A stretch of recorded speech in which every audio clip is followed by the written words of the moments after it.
Mon t-shirt vous choque? Je vais vous dire, moi, ce qui me choque en tant que professionnelle de santé, c'est qu'aujourd'hui, 2/3 des personnes ne font pas le dépistage du cancer du côlon, alors que c'est un cancer qui peut être guéri dans 90% des cas lorsqu'il est dépisté de manière précoce grâce au dépistage de masse. Donc aujourd'hui, bienvenue, c'est jeudi, c'est Anatomie et on va parler du côlon, évidemment, mais aussi et surtout à l'occasion de Mars Bleu, du dépistage du cancer du côlon, parce que vous l'avez compris, c'est un cancer que l'on pourrait éviter et on pourrait sauver littéralement des milliers de vies grâce à un geste qu'on fait tous les jours, ou presque, aller aux toilettes, faire son petit caca, voilà, c'est tout simple, c'est tout bête. Et ça mérite toute notre attention, d'où cette campagne choc, parce qu'il faut absolument que ça change. Donc on va parler de ce sujet aujourd'hui, évidemment sans tabou, sur la chaîne. Donc bienvenue si vous nous rejoignez sur YouTube. N'hésitez pas, tous les jeudis, il y a le jeudi Anatomie à 17h. Donc venez sur la chaîne Twitch. Et si vous êtes sur Twitch, merci encore de votre fidélité et de tous les échanges que l'on a dans le chat. Donc on est accompagné comme toujours, un petit rappel bref, de notre Néther à colorier. Voilà, ça c'est trop bien, ça c'est trop bien. Pour 35 €, vous avez tout le corps humain avec toutes les planches à colorier. Voilà, les muscles, la neurologie, les organes, les os, enfin vous avez tout là-dedans. On aura aussi notre Néther tout court, voilà. Et on va aussi utiliser le MicBook pour parler évidemment là de tout ce qui est plutôt médical, cancer, etc. Voilà, on est parti. Merci encore. Merci encore pour votre fidélité. Ça me fait excessivement chaud au cœur. Et si le contenu vous plaît, évidemment, commentez et n'hésitez pas à mettre un petit pouce. Ça soutient énormément ce que je fais. Hey, coucou Soussou. Salut, tu es en lurk. Bon lurk, merci beaucoup. J'espère que tu vas bien. Toc. Le gros intestin. Alors, parlons-en. Alors pourquoi déjà j'ai choisi de vous parler évidemment, de refaire encore un live sur le côlon et sur un peu plus précisément sur le cancer. C'est un cancer qui est la deuxième cause de mortalité en fait par cancer. Alors il se guérit dans 90% des cas. Donc il y a quand même une aberration. Moi, je suis désolée en tant que thérapeute, parce que ça me choque. Ça me choque de me dire qu'on peut guérir 80% des gens et que c'est encore la deuxième cause de mortalité par cancer. C'est le deuxième cancer qui tue le plus. Donc, c'est quand même un truc de fou. Alors que le dépistage, il est non invasif. Vous n'avez même pas à aller à l'hôpital. C'est indolore. On ne vous injecte rien. Enfin voilà, il n'y a aucun risque. Et il y a 2/3 des gens qui ne le font pas. Alors ça, moi, il y a un truc, ça me rend zinzin. Donc s'il vous plaît, si vous avez plus de 50 ans, faites votre dépistage hémoculte tous les 2 ans. Voilà, allez demander votre kit. En plus, maintenant, on peut même le commander par Internet. Donc faites-le, s'il vous plaît. Ça peut vous sauver. Ça peut sauver votre mari, votre femme, votre père, votre frère, votre soeur, bref. Voilà quoi, ça peut sauver des vies. Voilà pourquoi je voulais vous en parler absolument de nouveau aujourd'hui. Voilà, car je vais au médecin samedi. Mais oui, il faut faire son dépistage hémoculte. Ça sauve des vies. J'ai pas d'autres mots à vous dire. C'est un des dépistages les plus efficaces, mais à la fois les moins efficaces parce que les gens le font pas. Les gens le font pas, merde, c'est le cas de le dire quoi. C'est quand même un truc de fou. Il y a environ 17 000 décès par an. On pourrait en sauver 90%. Vous voyez le nombre que ça représente? On pourrait sauver 10 000 gens par an. Enfin bref, j'ai pas fait le calcul, mais imaginez, on peut sauver plus de 10 000 personnes. C'est fou, désolée, je m'énerve, mais vous avez rien demandé. Voilà. Donc, s'il est détecté tôt, on pourrait sauver 90% des gens. Donc, faites comme Caro, allez réclamer, allez retirer votre kit chez votre médecin ou même maintenant, on peut le commander par Internet. Voilà, si vous avez 50 ans et plus. Tchouk. Ça, on a vu, donc c'est Mars bleu. Ok, je pense que c'est tout ce que j'avais déjà à vous dire. Le côlon, c'est quoi? C'est qui? On refait un petit point anatomique ultra clair, ultra basique. Le côlon, c'est un organe déjà qui fait environ 1,50 m. Donc c'est pas rien. C'est pas rien du tout. Vous imaginez, enfin voilà, moi je fais à peu près 1,70 m. Vous imaginez déjà la longueur que ça peut faire. C'est un organe qui est assez long et qui va servir à recapturer l'eau et les électrolytes, enfin voilà, des petites molécules chimiques qu'il y a dans ce qu'on ingère.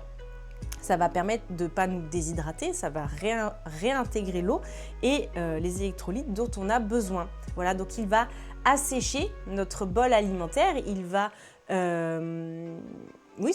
assécher entre guillemets, les matières fécales.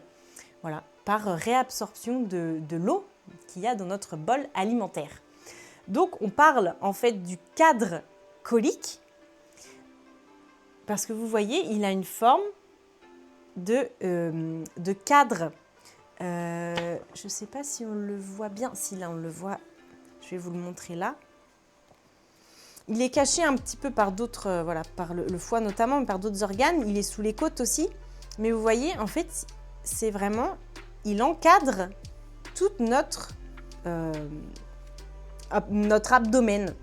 Vraiment, il va du bassin du côté droit, il va remonter sous les côtes à droite, il va traverser ensuite l'abdomen et il va redescendre, donc sous les côtes à gauche, il va redescendre dans le bassin côté gauche, faire sa boucle qu'on appelle le sigmoïde et ensuite ça va former le rectum et l'anus. Voilà, donc fin du trajet, fin de l'histoire.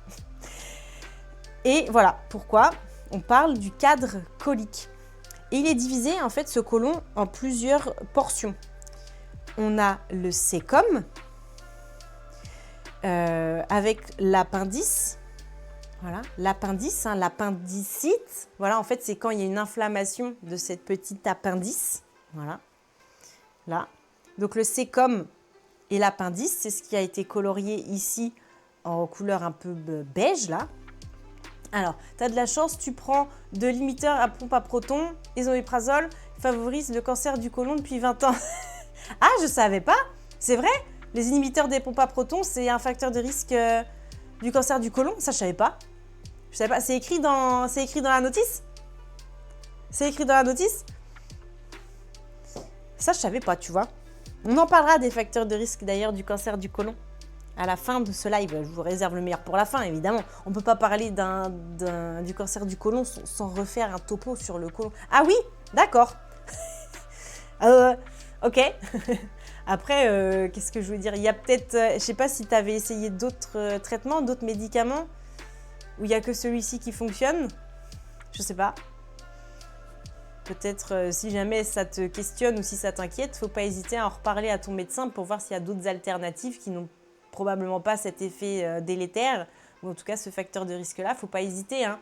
Évidemment, si vous avez des traitements, des médicaments ou certains effets secondaires vous questionnent, vous posent problème, il ne faut pas hésiter justement à en parler à votre médecin, hein, voir s'il y a des alternatives, etc.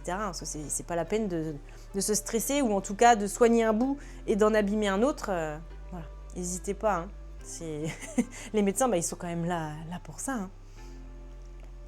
Ah, j'ai même pas vu Sumis qui nous a écrit tout à l'heure.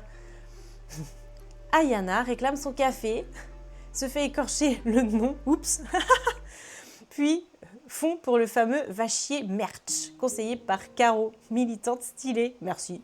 Michelus et Super Soussou débarquent, coucou et lurk, pendant que Wisebot distribue Love et Stat et Nether à colorier. 10 spectateurs survoltés. Hashtag Team Vachier Café.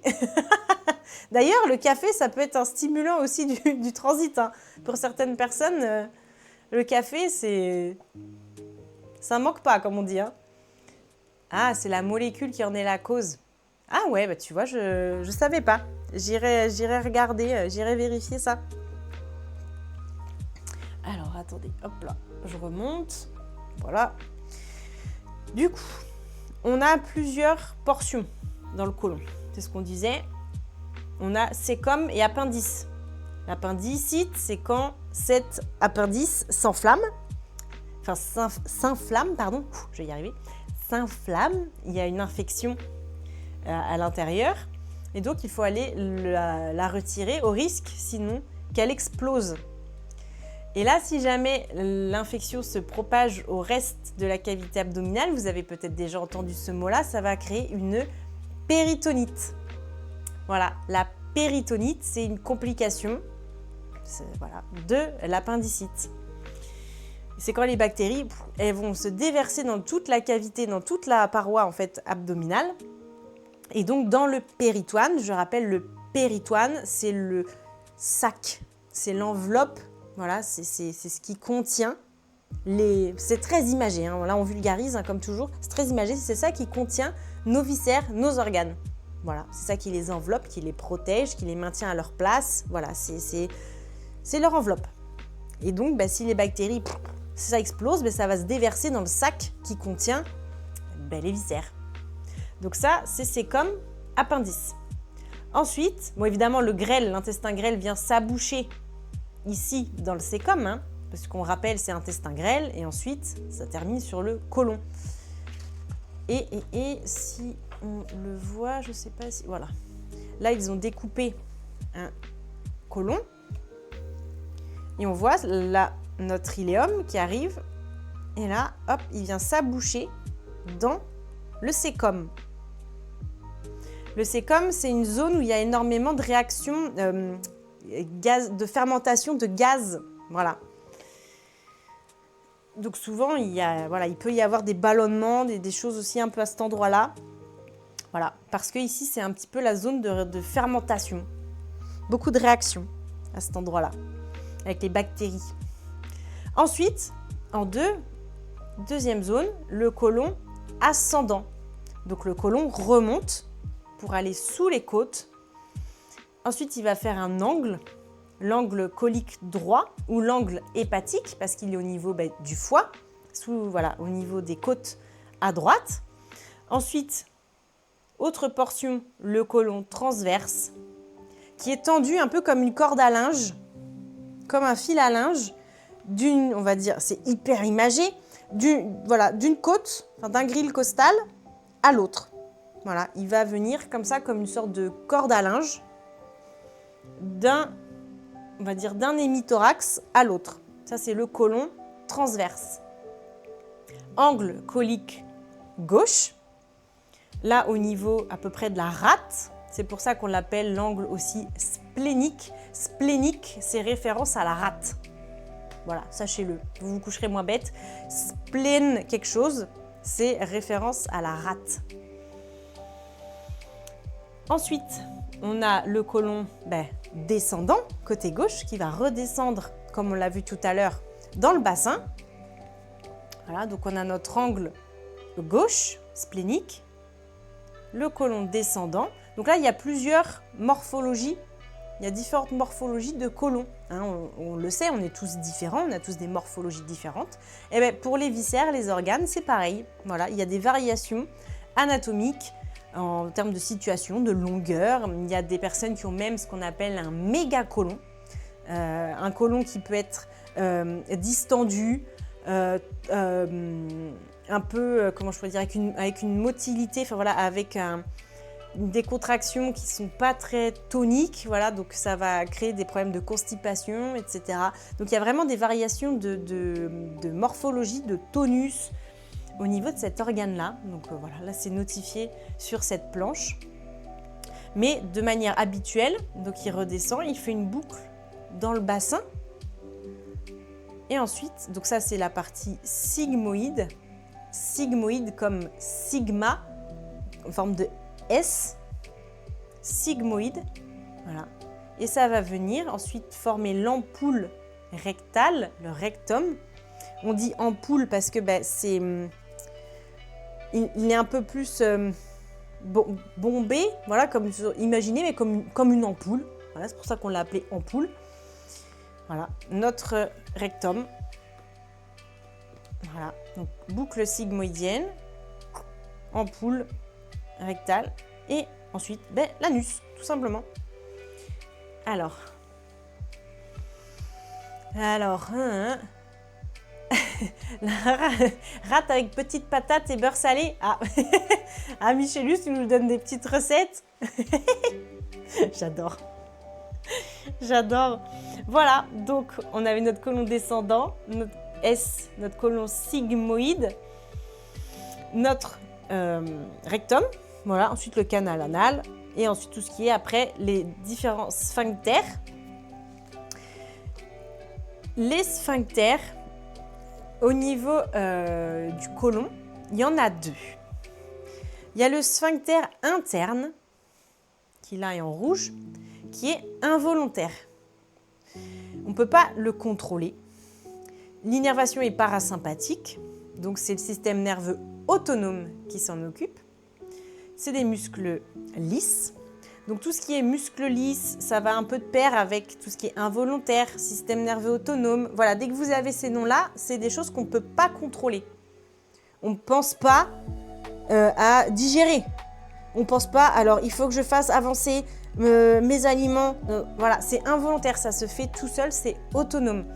Et donc là, ce sphincter-là, c'est pareil, c'est notre système nerveux, on va dire, qui tourne toujours en arrière-plan, notre système autonome, qui le gère. Et lui, il sait détecter, il y a des récepteurs qui sont là, et il sait détecter si ce qui va se présenter à la fin du côlon, au niveau anus, c'est gazeux, si c'est un gaz, si c'est liquidien, si c'est genre oulala, va falloir aller vite parce que là, on va être sur une crise de diarrhée, ou si c'est une selle tout à fait normale. Donc lui, voilà, ça va être capable de détecter ça. Ça remonte à la conscience, parce que heureusement, on est capable, grâce à ce deuxième sphincter externe, lui, qui est volontaire, avec des muscles squelettiques et une innervation somatique. Donc, ce n'est pas le système nerveux autonome ni des muscles lisses. Là, on est sur de la volonté. Lui, il va... Donc, le cerveau va interpréter. Ah, ok, alors, bon, là, on est sur quoi? Genre, on est sur un prout, on est sur un caca, on est sur une crise de diarrhée, on est sur quoi? Donc, lui, il va dire, du coup, on fait quoi? Est-ce que c'est le moment? Est-ce que c'est pas le moment? Donc, d'où la pub, c'est pas le moment. C'est lui qui décide si c'est le moment ou si c'est pas le moment. Et heureusement qu'on a cette double, on va dire ce double contrôle-là pour assurer notre continence. Voilà. Pour qu'on puisse retenir nos selles, évidemment, en société, tout ça. Et pas, voilà. Bref, vous m'avez compris. Donc ce double contrôle, parce que là on a deux sphincters, un involontaire et un volontaire. Voilà, vous savez tout sur on va dire la grande, voilà, dans les grandes lignes, sur la morphologie du côlon. Et ce côlon, vous voyez, il a des particularités morphologiques comparé à un intestin grêle qui va être d'aspect extérieur lisse. Vous voyez la différence entre l'intestin grêle qui est comme, pour parler très vulgairement, ça fait comme une saucisse. Voilà, c'est lisse, comme un boyau là, voilà, de saucisse. Et par contre, le côlon, lui, il est boursouflé. Voilà, il y a des ostracions dessus. Il y a ce qu'on appelle le ténia. Voilà, il y a vraiment des formes qui font que on ne peut pas confondre. Enfin, le côlon a vraiment une morphologie unique. Voilà. Et à l'intérieur, on a des replis dans la muqueuse. Voilà, on a des plis à l'intérieur. Et il y a aussi les plis de la muqueuse et de la sous-muqueuse pour augmenter. Ça, c'est une technique qu'il y a quasiment dans tout le système digestif ou presque. C'est pour augmenter la surface d'échange. En fait, c'est replier un peu à l'intérieur. La muqueuse est repliée un peu comme un accordéon pour pouvoir condenser plus d'espace en moins d'espace. Je ne sais pas si vous me suivez, mais voilà, ça a été condensé. Vous voyez, même à l'intérieur de l'intestin grêle qui est lisse comme une saucisse de charcuterie, vous voyez. Mais à l'intérieur, au niveau de la muqueuse, etc., vous voyez, il y a des plis, des replis, des replis, des replis. Et en fait, ça permet d'augmenter la surface des échanges, de pouvoir absorber encore plus de nutriments en moins d'espace. C'est ça Hey, pas bête, hein. Il est pas bête notre corps, hein. Alors... Tu veux pas plomber le chat, mais toi, t'as plus de muscles au niveau de la paroi abdominale. Ah mince! Mais oui, je crois que tu nous en avais parlé. Il me semble il n'y avait pas une histoire d'éventration, toi, ou quelque chose comme ça, Michélus? Si je ne me trompe pas, je crois qu'il y avait une histoire comme ça. Alors, voilà. Ça, c'est vraiment vous avez la morphologie à l'extérieur et la morphologie à l'intérieur de la muqueuse. Voilà. Alors, je regarde. Ensuite, on peut parler, on en avait déjà parlé il y a quelques temps. C'est des mots qu'on commence à entendre assez souvent sur les lives, hein. Il y a la vascularisation. Voilà. Vous voyez, ça c'est notre côlon la corde à linge, elle a été soulevée. Voilà. Donc ils l'ont soulevée pour dévoiler toute la partie, en fait, toute la ramification artérielle du côlon. Voilà. Et vous voyez, là, c'est au niveau du grêle. L'intestin grêle, c'est comme ça. Et au niveau du côlon, pareil, c'est très ressemblant. Vous avez une grande toile d'araignée, quoi. Ça fait une grande ramification qui suit comme ça tout le long du côlon. Voilà. Ce sont les artères. Là, il y a l'artère mésentérique, voilà, qui va s'en occuper. Donc là, on a notre mésentérique inférieur. Et là, on va avoir, par exemple, l'artère colique moyenne. On va avoir l'artère colique droite, l'artère iléocolique. Enfin voilà, donc il y a plein en fait de ramifications. À partir de l'artère mésentérique supérieure, ça va se ramifier en plein d'autres petites artères. Et là, c'est pareil. Là, l'inférieure, elle part directement comme ça de l'aorte, voilà, abdominale, pour envoyer une nouvelle branche d'arbre, si je puis dire. Voilà, donc c'est un peu ça l'idée. C'est comme un arbre qui va distribuer plein de branches le long du trajet pour suivre. C'est 1,50 m là. C'est 1,50 m de côlon. Alors, oui, c'est 8. Comment ça de tripler? Ah mince. Bon, force à toi, Michélus. Hein. Mais en vrai, je ne sais pas si tu avais consulté, parce que je sais qu'il y a des personnes, c'est opérable. Je ne sais pas si toi, tu as été... Je ne sais plus si on en avait parlé. Est-ce que toi, tu as été opéré du coup de cette éventration ou pas du tout? 8. Enfin, du coup, tu en as eu 8. Parce que là, du coup, tu m'as écrit 8. Donc, ça, j'ai pas compris. Enfin, voilà, dis-moi en plus. Coucou Flo. Hello. Comment ça va? Comment ça va le Flo? Alors, ce week-end? Ça fait un moment, hein? Voilà, si tu as envie de nous en parler, il n'y a pas de souci, hein. Le chat est ouvert. Mais on brûle, surtout moi, je brûle d'impatience de savoir. Il faut... Mais oui, ça va. Ça va. Je suis trop contente. J'ai mon plus beau t-shirt. Je suis ravie de vous accueillir avec un magnifique vachier. Voilà, bon, toi, Flo, tu es un peu trop jeune pour être concerné par cette problématique. Mais on a tous des proches de plus de 50 ans à qui on pourrait dire d'aller chier pour aller faire le dépistage du cancer du côlon, parce que c'est Mars bleu. Voilà. GG level up. GG Michélus. Donc je suis trop contente. Ah, t'es plus opérable, il y a eu 2 fois des plaques. Ah merde. Ah oui. Ben oui. Ah ben là oui, en effet. Ce soir, Michélus transforme le chat en masterclass de médecine, balance ses anecdotes d'inhibiteurs de pompe à protons, Rate, patate, beurre salé, miam, et sort des LOL en mode warrior. Cas d'école, validé. Flo débarque Akatsuki Style, distribue des coucous et Wisebot spam le nether, level up et good vibes. 11 à 7 spectateurs en mode curiosité médicale. Hashtag patate, beurre et plaque. C'est sûr que si on résume tout, ça donne des trucs drôles. On a des mélanges de médecine et de cuisine, c'est super. C'est génial, j'adore. J'adore, n'hésitez pas à venir sur la chaîne Twitch. Venez. Venez mes amis. Voilà. Donc, on a toute cette ramification au niveau artère. Et là, c'est pareil, il y a des variations. Voilà, sachez-le. Vous voyez, il y a plein de variations dans cette ramification. Voilà, c'est pour votre culture. C'est pour la culture. Et du coup, au niveau artériel, c'est un peu le même délire. Donc, il y a des ramifications là aussi pour suivre tout le trajet du côlon.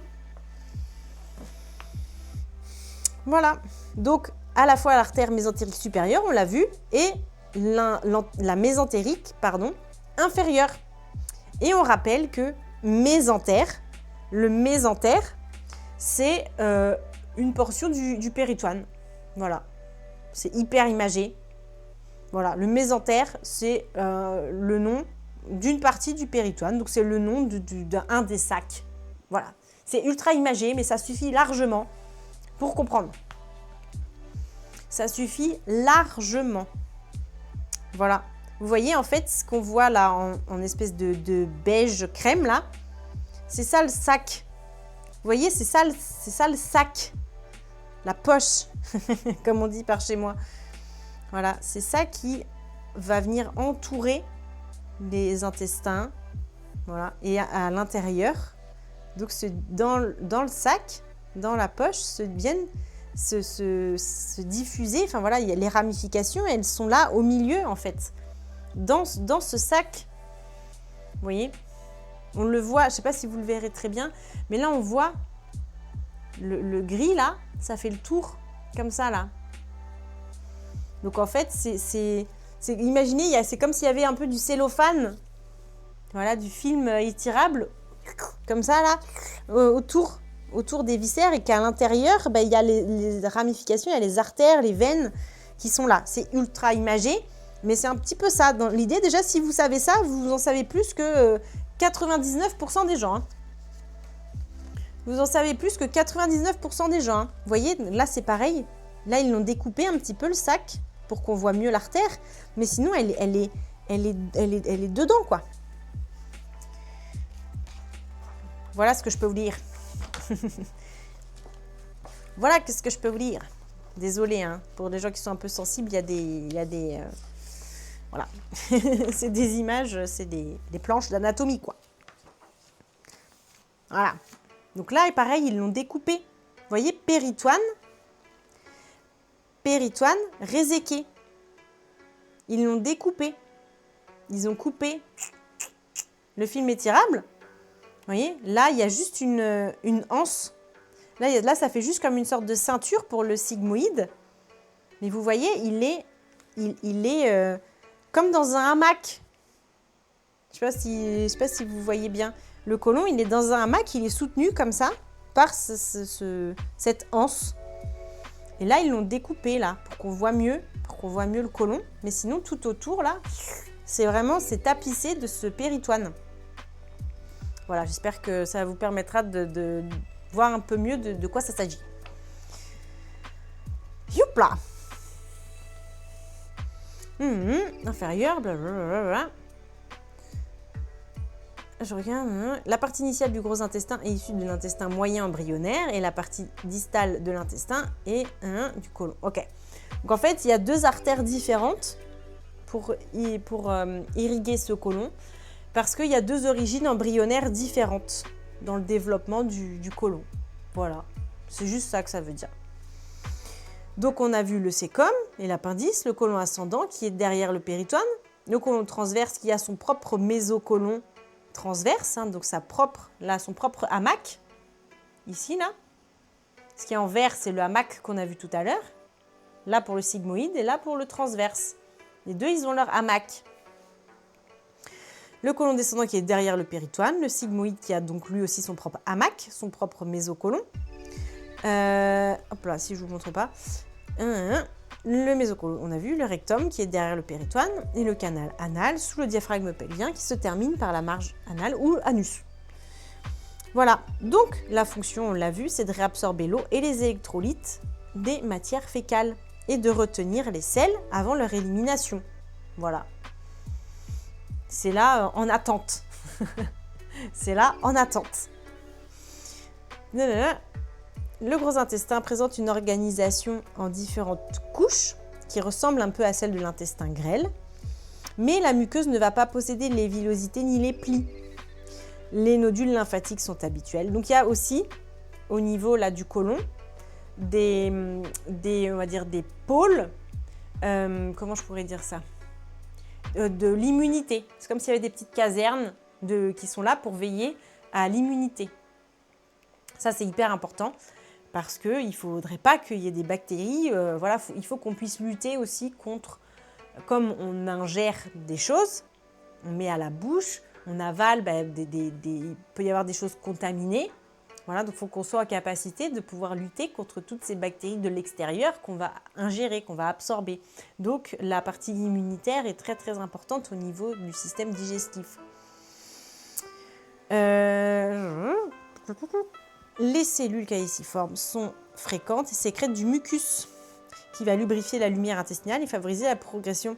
Donc là, ils nous disent qu'à l'intérieur du côlon, il y a des cellules spécialisées pour produire un mucus, pour faciliter le transit, voilà, pour pas irriter notre paroi, pas que les matières viennent irriter la paroi du côlon. Donc il y a un mucus qui vient protéger, voilà, comme dans plein de muqueuses. On a aussi notre salive qui a aussi un rôle de digestion. Dans le nez, la muqueuse nasale, c'est pareil, on a du mucus. Voilà, il y a du mucus sur quasiment toutes les muqueuses, dans toutes les parois, voilà, de notre corps. Il y a toujours un espèce de mucus qui va venir la protéger parce qu'une muqueuse, c'est très très fragile. Voilà. Alors, la muqueuse présente des plis transverses qu'on appelle les plis semi-lunaires. Voilà, on les voit ici, les plis. La couche longitudinale de fibres externes, je ne vais pas y arriver. La couche longitudinale externe, va posséder des fibres musculaires lisses. Donc lisses, c'est incontrôlable par la volonté. Les muscles lisses, on ne peut pas les contrôler volontairement, donc notre transit, il se fait de manière autonome. Ils sont organisés en 3 bandelettes longitudinales épaisses qu'on va appeler ténia. Voilà. Donc ça, c'est ce qui permet de faciliter le transit. Donc il y en a dans plusieurs endroits. Voilà, il y a 3 bandelettes épaisses. Voilà, donc il y en aura 3 tout le long. Donc orientées dans plusieurs plans, entre guillemets, de l'espace. Voilà, pour permettre, comme un peu le tube de dentifrice, vous voyez, qui vont permettre de faire transiter, grâce à la contraction, de faire transiter notre transit, c'est le cas de le dire. Voilà, ça va faire avancer, ça va faire voyager notre bol alimentaire grâce à cette espèce de bandelette là qui va appuyer comme le tube du dentifrice pour que ça progresse et le mucus à l'intérieur va aider aussi à ce transit là.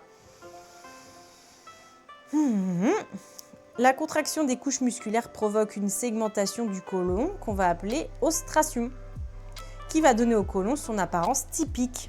Donc voilà, vous avez les ostrations, comme ça, donc les fibres musculaires vont, entre guillemets, scinder comme des petits sauts de mouton, si je puis dire. Voilà, ça va donner vraiment cette forme très très typique à notre côlon, à la fois par les bandes comme ça du ténia, il y a les 3 bandes ténia, et les ostrations, voilà, avec les couches musculaires qui vont segmenter notre côlon. La face externe est parsemée de petits sacs graisseux. Voilà. Il y a des petites poches de graisse tout le long. Voilà. À plusieurs endroits du côlon, vous avez des petits lobules comme ça, là, des petites poches de graisse. Est-ce que j'avais vu, je vais regarder, je crois qu'on avait vu à quoi, est-ce qu'on sait à quoi elles servent? Je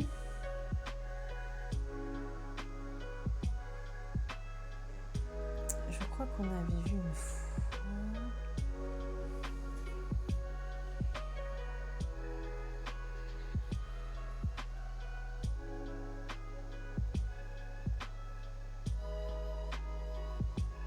Je regarde.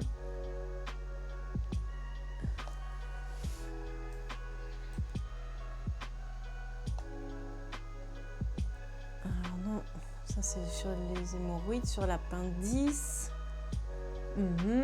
Ah si, ça. Alors, les petits appendices, voilà, épiploïques ou appendices au manteau. Excroissance graisseuse en forme de gouttes accrochées le long du côlon. Surtout sur le transverse et le sigmoïde. Donc plus on avance au niveau du côlon, plus elles sont présentes. Et on en a entre 50 et 100. Quand même pas rien. Ce sont des petites poches de graisse recouvertes donc de péritoine, reliées au côlon. Ah oui, dans leur petit pédicule, donc il y aura une artériole et une vénule, donc une petite veine, une petite artère.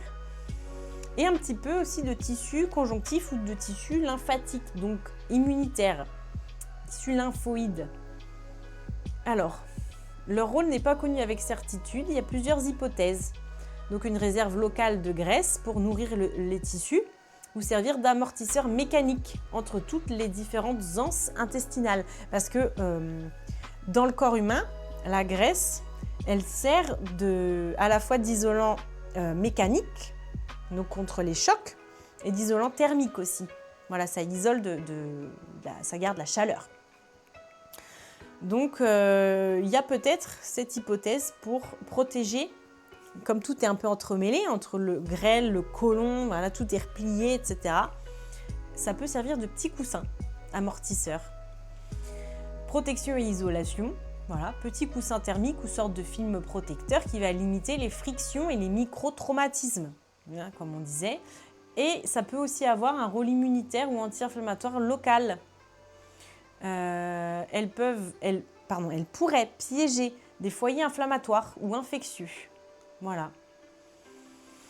Donc c'est des petits protecteurs silencieux, voilà, qui sont là discrets le long de notre côlon. Nos petits appendices de graisse. Voilà, le cadre colique, la vascularisation, voilà, on l'a vu. Et l'innervation, c'est innervé, donc le nerf qui va s'occuper du côlon, on l'a déjà vu 50 000 fois, c'est le nerf vague. Voilà, le plus grand, le plus long nerf, la plus grande paire de nerfs crâniens, c'est le nerf 10, le nerf vague qui va donc du crâne jusqu'au niveau du système digestif, donc il traverse la moitié de notre corps. Voilà, et c'est donc pour cette mobilité involontaire. C'est lui qui s'occupe de cette information-là. Alors, la partie terminale du gros intestin est formée par le rectum et le canal anal. Le canal anal est fermé grâce à la contraction tonique du sphincter interne, qui est un muscle lisse, et le sphincter anal externe, qui est un muscle squelettique, donc volontaire. Quand le rectum est distendu par les matières fécales, donc quand les matières fécales viennent se présenter, ça va distendre l'ampoule, le sphincter interne se relâche. Mais, attention, la défécation ne peut survenir qu'avec la relaxation volontaire du sphincter externe. C'est que quand nous, on se dit « Ok, c'est le moment », ou si on se dit « C'est pas le moment ». La contraction des muscles lisses du côlon distal et du rectum. Voilà, donc c'est tout un équilibre, il y a toute une danse comme ça, d'interaction qui s'opère entre les sphincters, le rectum, etc., les muscles. Et c'est pour ça que, malheureusement, quand on se retient trop, quand on refoule toujours l'envie d'aller aux toilettes, au bout d'un moment, le cerveau, ça peut, entre guillemets, perturber le réflexe et ça peut perturber un peu le transit. Voilà, le cerveau, au bout d'un moment, il ne sait plus. Enfin, il dit, je vais arrêter d'émettre le signal parce qu'à chaque fois, on me renvoie genre non, quoi, on me renvoie toujours bouler. Donc, ça peut perturber. Donc, dans l'idéal, si c'est possible, évidemment, dès que vous avez envie d'aller aux toilettes, eh bien, il faut y aller. Que ce soit pour faire pipi ou pour faire caca, il faut y aller dès que vous en avez, idéalement, l'envie. Voilà. Mais on sait que ce n'est pas toujours simple avec l'école, le boulot, etc. Mais voilà, sachez que ce sera toujours plus facile quand vous suivez l'envie spontanée qu'une fois refoulée, il va falloir attendre que ça se représente. Donc avec une nouvelle distension, etc., etc. Donc ça peut précipiter aussi des problématiques de constipation puisque le côlon, son rôle, c'est de d'assécher les matières fécales.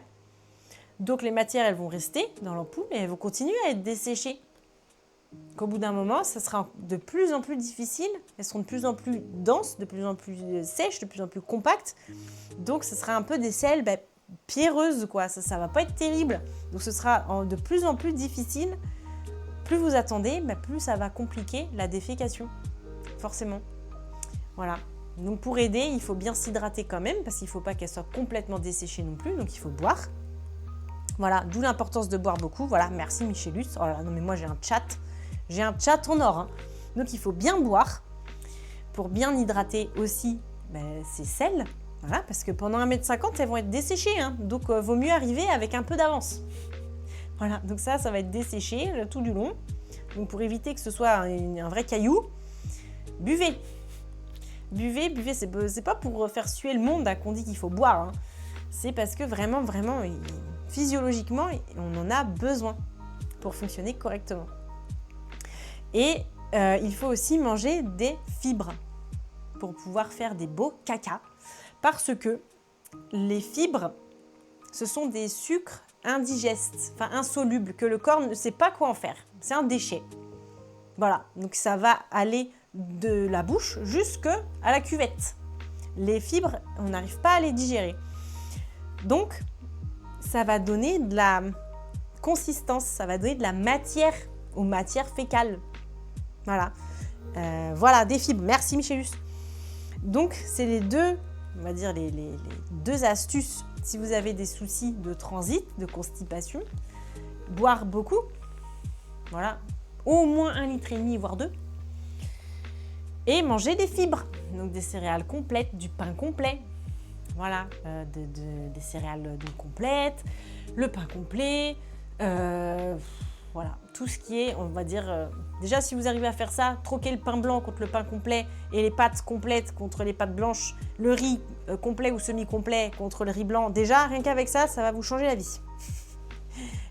Ah c'est sûr, vous allez me répondre, ah ouais mais ça cale, ça bourre direct, oui, la satiété arrive beaucoup plus vite, donc c'est beaucoup plus nourrissant. Donc c'est beaucoup plus intéressant à la fois au niveau nutritionnel et à la fois au niveau du transit. Voilà. Ça va vraiment, entre guillemets, remplir notre système digestif, quoi.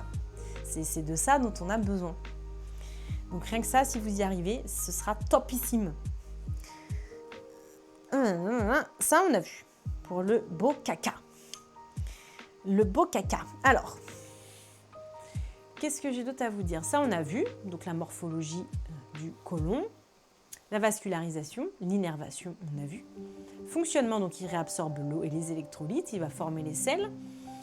Et, ça on n'en a pas parlé, mais c'est hyper important. À l'intérieur de notre côlon, vous en avez déjà entendu parler, il y a notre microbiote, il y a notre flore intestinale, notre flore digestive. Ça, c'est hyper important. C'est nos bactéries, on va dire, c'est nos bactéries, comment je pourrais vous dire ça? Collaboratrices. Elles sont là pour nous aider. Voilà, c'est des bonnes bactéries, c'est nos bonnes bactéries digestives. Elles sont là pour nous aider. Et il y en a des millions. Il y en a énormément. Leur rôle, ça va aider à la fermentation. Donc ça va créer aussi les gaz. Et ça va aider notamment à la production de certaines vitamines, notamment la vitamine K. Voilà. Donc, l'équilibre de notre microbiote, c'est aussi ça qui va être le garant de la qualité de notre digestion, enfin de notre transit. Donc, de temps en temps, n'hésitez pas à faire quelques cures, surtout après des prises d'antibiotiques. C'est hyper important. Parce que les antibiotiques, ça va détruire les bactéries, mais ça ne va pas forcément faire la différence toujours entre les bonnes et les pas bonnes. Donc ça va aussi décimer une partie de notre bonne, de nos bonnes bactéries, de notre bonne flore. Donc il ne faut pas hésiter, après une cure d'antibio, à refaire une cure de probiotiques derrière. Donc allez vous renseigner, évidemment à la pharmacie, auprès de votre médecin. Voilà. Il y a plein de trucs qui existent, donc ça c'est top. Mais oui, il faut prendre de la levure, mais oui, il y a ça aussi, ouais. Carrément, moi je vous raconte ma vie, quand j'ai été malade après les fêtes, là j'ai fait une espèce de crise de gastro, un truc monumental, et le médecin m'a prescrit automatiquement de la levure. Et ça m'a quand même vachement aidé. Donc voilà, il y a plein de petits petits pro tips comme ça qui peuvent vous aider. Donc ne restez pas tout seul avec vos problématiques digestives. Il y a plein de solutions qui existent. Alors Sumi, qu'est-ce qu'il nous dit? Michelus spam les lol et nous sort la masterclass digestion. Mangez des fibres, buvez beaucoup, sinon... sinon la semoule se colle dans les plis. Oh merde. Pendant ce temps, Wastebot joue à Qui est Carole et bombarde les infos live et fun fact anatomie. 6 spectateurs apprennent à briller en société. Hashtag semoule dans les plis. Non mais... Mais qu'est-ce que vous faites pas dire à mon bot? Mais qu'est-ce que vous faites pas dire à mon bot? Sérieux? Ça y est, le robot il en peut plus. Donc voilà, ça c'est aussi hyper important cette flore. Donc vous pouvez entendre parler donc, des probiotiques, mais aussi vous pouvez entendre parler des prébiotiques. Les prébiotiques, c'est ce qui aide notre flore à être nourrie. Voilà, c'est ce qui va nourrir nos petites bactéries. Donc ça c'est top aussi.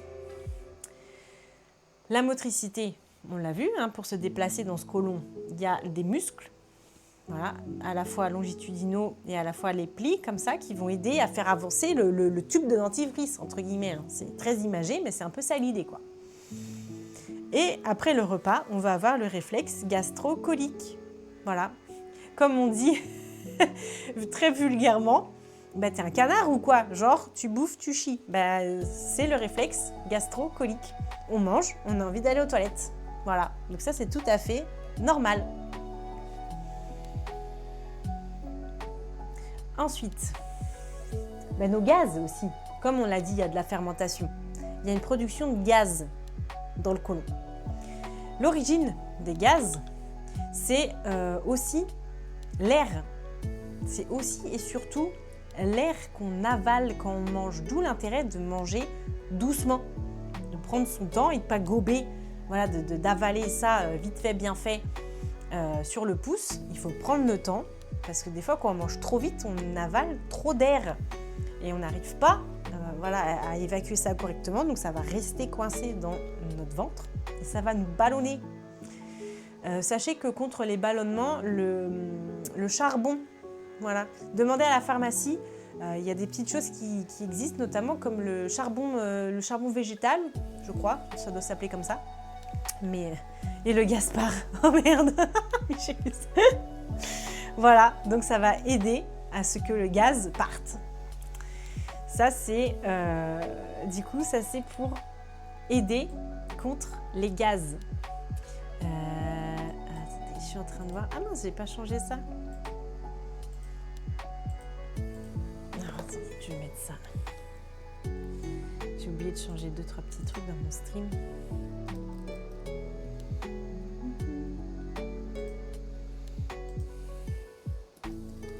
Hop. Là, je vais mettre comme ça. Et voilà. Là, normalement, on va être bon avec ça. Donc, l'air. Mais aussi, ce qui ballonne, c'est la fermentation des bactéries, on l'a dit. Voilà. Les réactions vont faire qu'il y a du gaz qui va être aussi produit pendant la digestion. Pourquoi des fois, ben on a des proutes qui puent. Je crois qu'on l'avait vu aussi la dernière fois. Alors.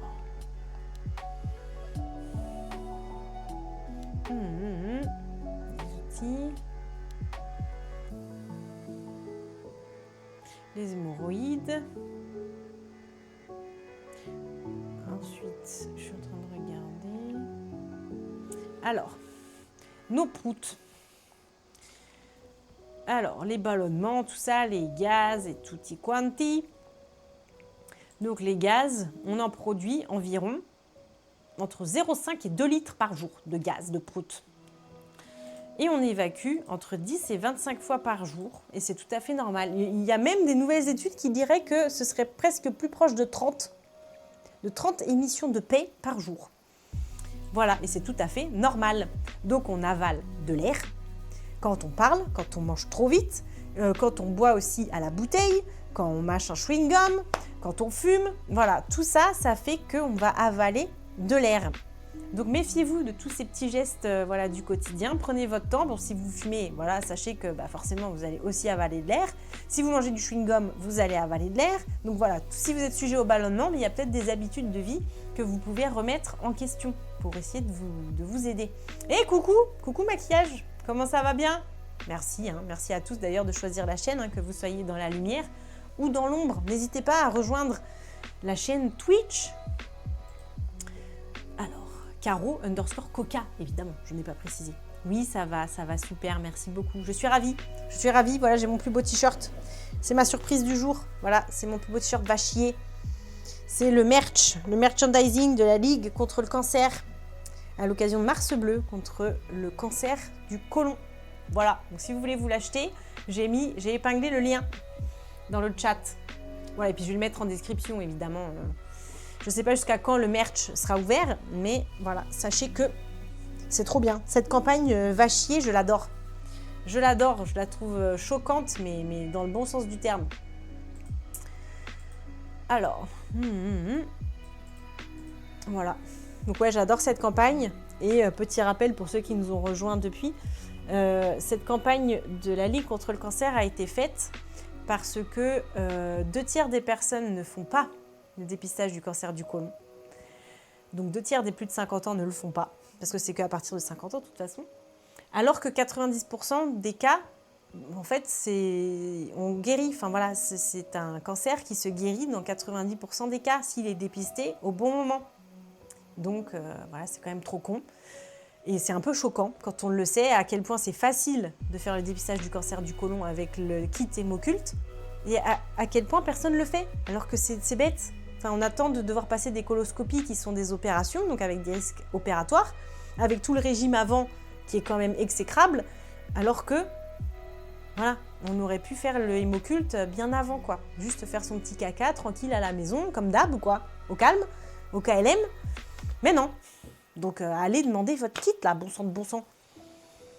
Est-ce que j'ai passé une bonne journée? Oui, très bonne, merci beaucoup. C'était un peu la panique au début de live, parce qu'il fallait que... j'ai eu un appel pile au mauvais moment. Au mauvais moment. Voilà, pile quand j'ai lancé, mais c'est pas grave. On s'en sort. Sinon, très bonne journée, ouais.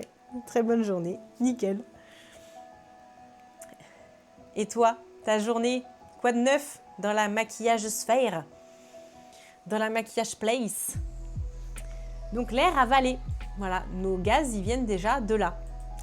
Ensuite, les gaz, ils viennent de la fermentation de nos bactéries, on l'a vu. Voilà, notre microbiote va dégrader les résidus d'aliments. Les fibres, les sucres en fait les plus complexes. Il va y avoir des gaz, du CO2, du H2, du CH4, voilà. Donc ça va donner des ballonnements, des flatulences et les gargouillis.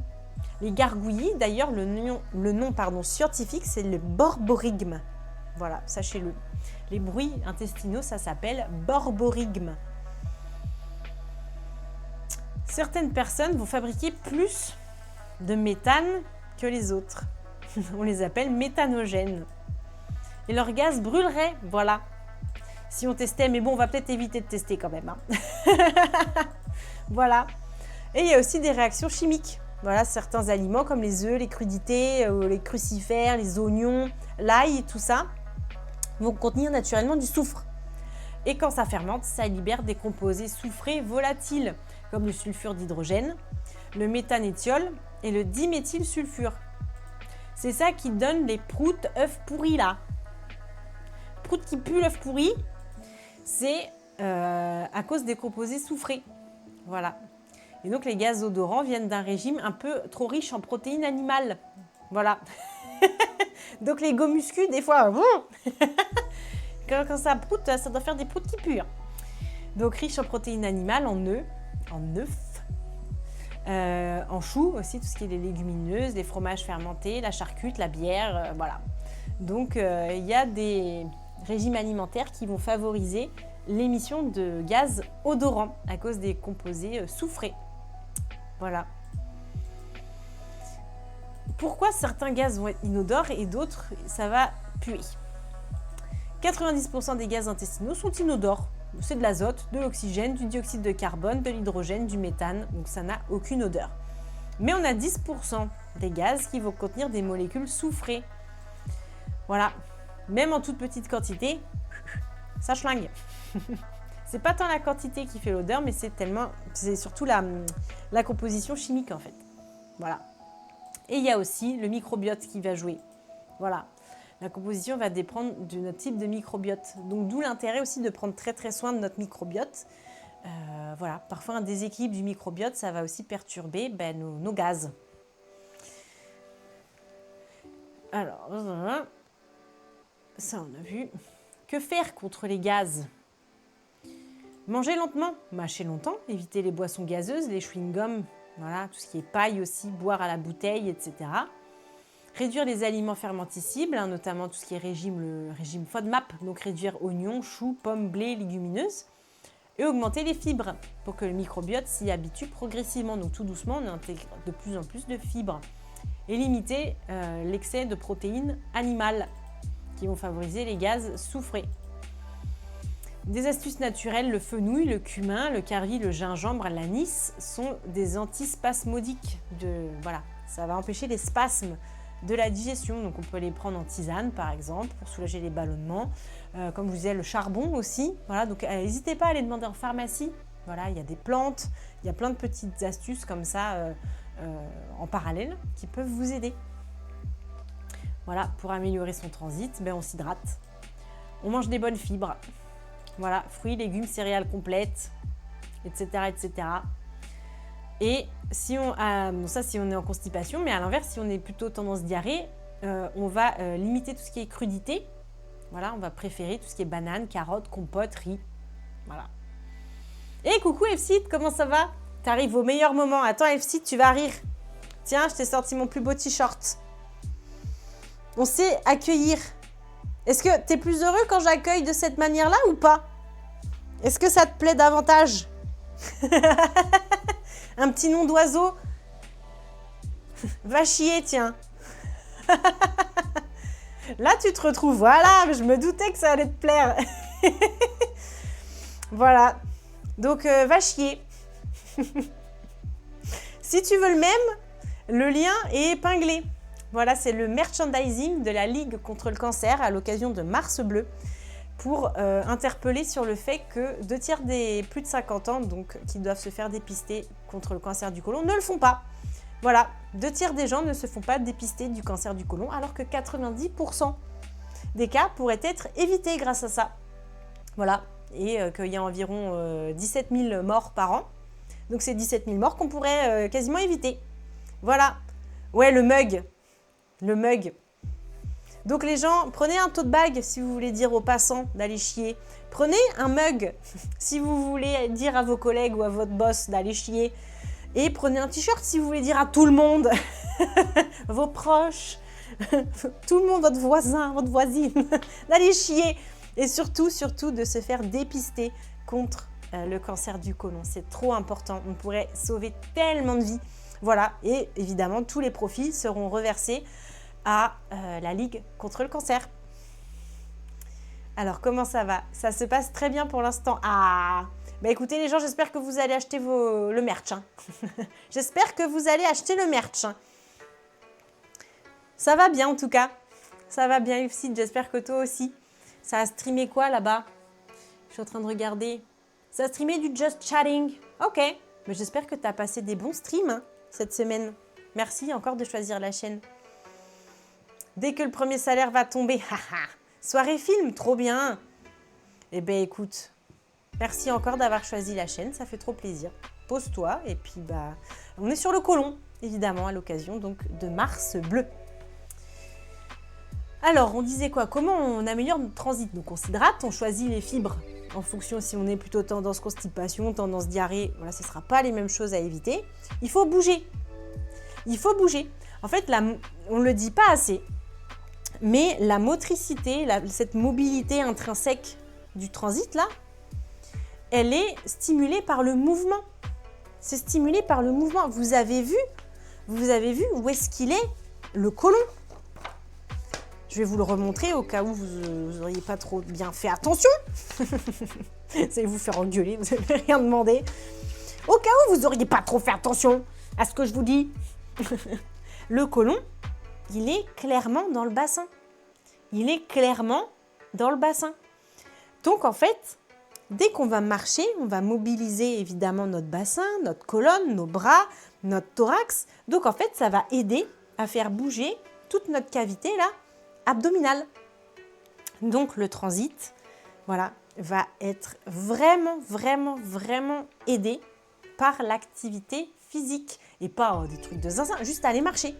Voilà, la marche, la danse, le yoga, tout ce qui est sport doux, gym, étirement, voilà, ça va aider à fond le transit. Voilà, ce qui est ballon aussi, ballon pilates, tout ça c'est topissime. Topissime, tout ce qui va vous mobiliser le corps.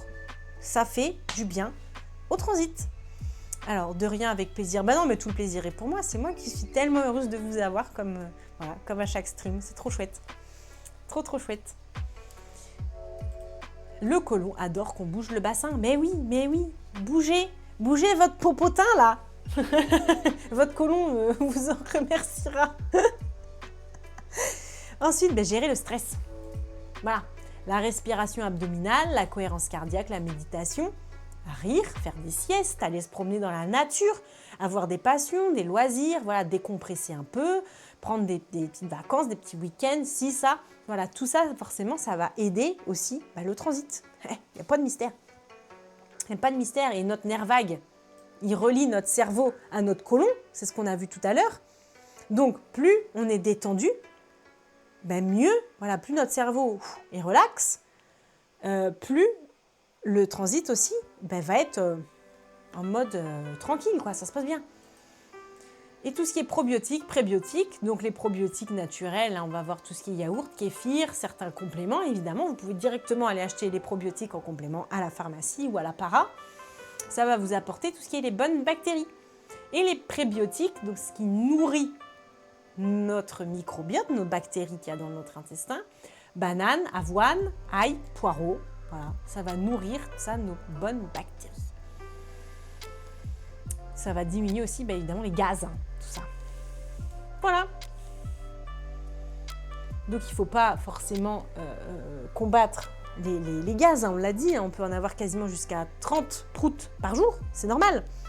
Mais il ne faut pas que ce soit douloureux, il ne faut pas que ce soit ballonnant ou avec des distensions, des proutes qui sentent mauvais. Voilà, c'est plus ces petits signes-là qu'il faut veiller. Un transit qui est trop rapide, trop lent. Voilà, c'est ça. Mais oui, il faut péter, parce qu'après, sinon, on est tout distendu du ventre. Et ça va pas du tout. On n'est pas bien. Toc, c'est naturel de péter. Hop, alors. Ensuite, qu'est-ce que je veux dire d'ailleurs? On parlait du transit, etc. J'en avais parlé aussi sur sur l'autre live. Il y a plusieurs problématiques qui peuvent être induites aussi par la constipation chronique. Quand on est constipé sur la durée et qu'on force à chaque émission de sel, ça peut favoriser deux choses. Les hémorroïdes.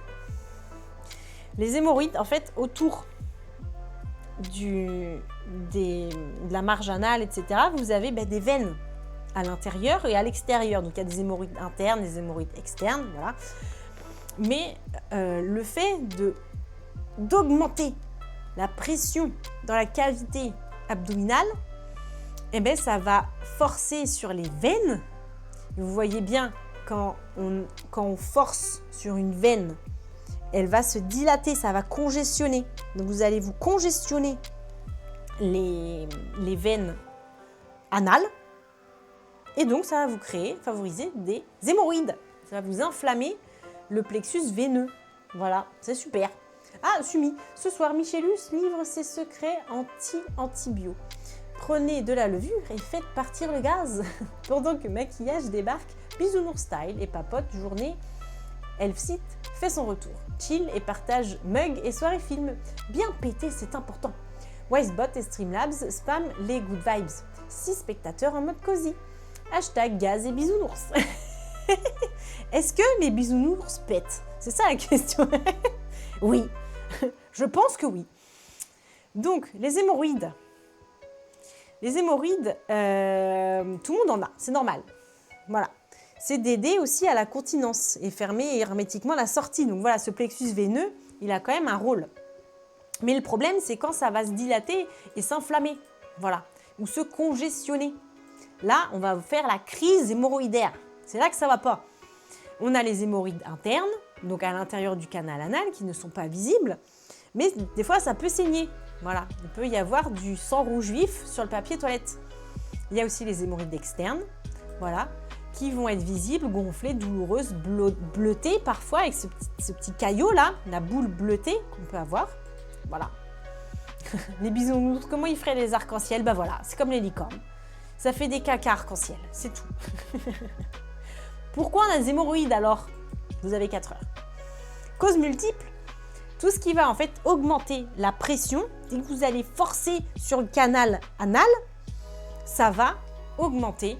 Voilà, ça va augmenter la pression, donc ralentir le retour veineux. C'est comme, si vous voyez bien, ce serait comme faire une sorte de garrot en fait, là, vos veines, elles vont se congestionner, ça va pas être terrible. Pourtant, une bonne bière pression. Et on a dit, hein, ça favorise les gaz, hein. Attention les boissons gazeuses. Donc, constipation chronique, pousser trop fort, trop longtemps, ça va congestionner à fond la caisse. Faire des séjours prolongés aux toilettes, scroller sur Insta, c'est pas une bonne idée. Bon, messieurs, en règle générale, c'est les messieurs. Faire du trône votre bureau, c'est pas une bonne idée. C'est pas une bonne idée. Ça va congestionner vos veines et ça va favoriser les crises d'hémorroïdes. Voilà, je vous le dis. Après, vous faites ce que vous voulez. Grossesse, bah oui. La pression, voilà, ça augmente la pression sur le petit bassin, plus les efforts de poussée aussi évidemment à l'accouchement, etc., etc. Toute cette morphologie, voilà, toute cette physionomie du petit bassin est changée. Donc, voilà, la grossesse favorise aussi les hémorroïdes. Ça, c'est bien connu. Les efforts physiques très intenses, musculation, sport de sport avec des ports de charge, pardon.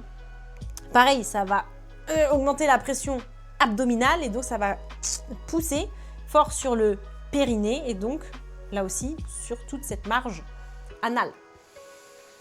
Alors, justement, la série des 30 proutes, ça sera fait plus rapidement. Ah bah écoutez, pourquoi pas?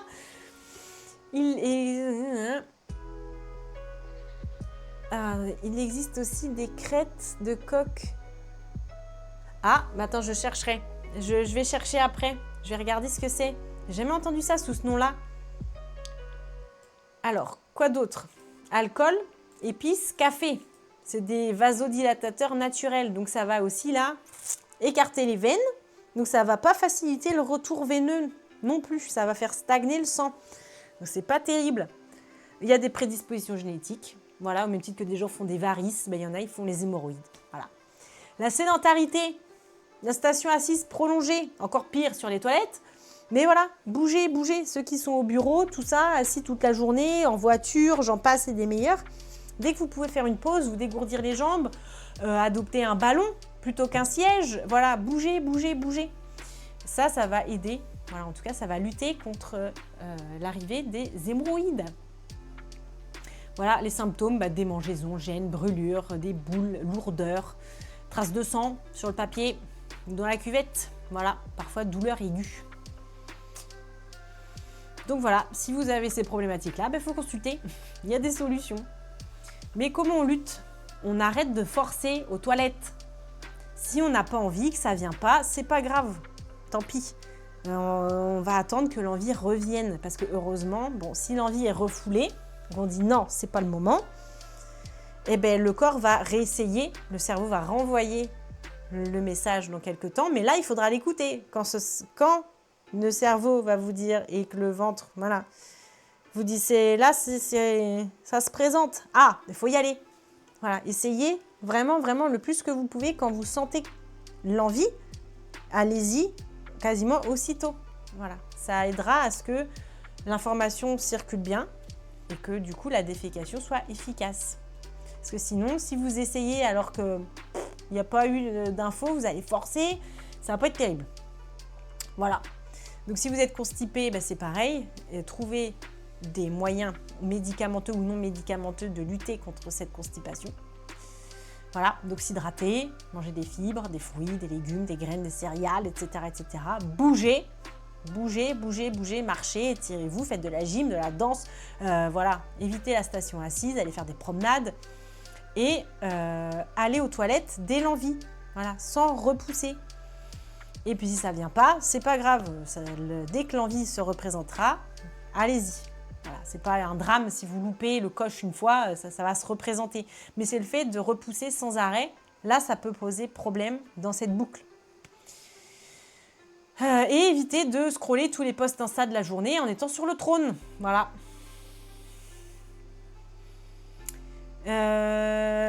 Donc ça, c'était hémorroïdes. Crête de coq. Alors, attends. Crête de coq, c'est quoi? Je cherche.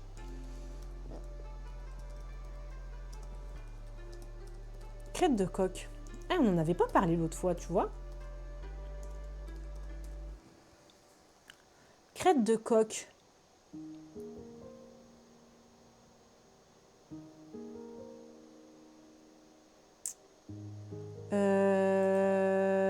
Attendez. T'as entendu ça dans quel contexte, toi, Michelus?